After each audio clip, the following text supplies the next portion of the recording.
Et quelles compétences humaines il faut avoir pour devenir comptable? Beaucoup de cardio.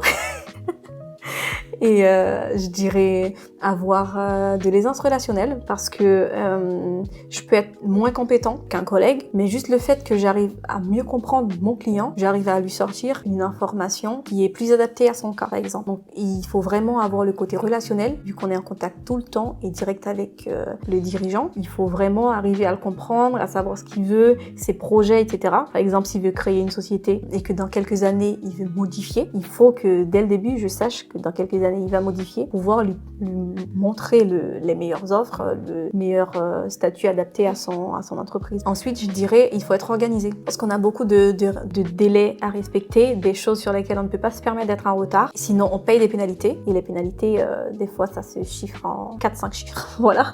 Donc, du coup, il faut être vraiment organisé dans son travail, être très rigoureux, ne pas se laisser distraire parce que si au lieu de mettre 15 000 euros, tu mets 5 000 euros, ce n'est pas du tout pareil. Ce qui fait qu'à la fin tout est connexe, tout est tellement connexe que si tu te trompes sur une facture, ça peut créer des problèmes jusqu'au résultat de l'entreprise. Donc il faut être vraiment méticuleux, rigoureux dans son travail et être très bien organisé pour ne pas être overbooké.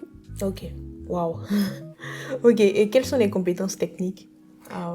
Je dirais que ce n'est pas la peine d'être calé en mathématiques puisque voilà, on peut, avec les logiciels de nos jours, on peut arriver à s'en sortir, mais vraiment à avoir de la logique parce que on n'apprend pas tout forcément à l'école, on apprend la base, mais l'application au cas par cas, c'est souvent de la logique. Et aussi, il faut arriver à trouver un équilibre dans le sens où si je sais que je ne maîtrise pas quelque chose, il faut que j'aille demander à quelqu'un. Donc ne pas avoir peur de déléguer ou de demander à quelqu'un de nous aider. Après, il reste les connaissances de base, que ce soit sur Microsoft, donc Excel, Word, etc.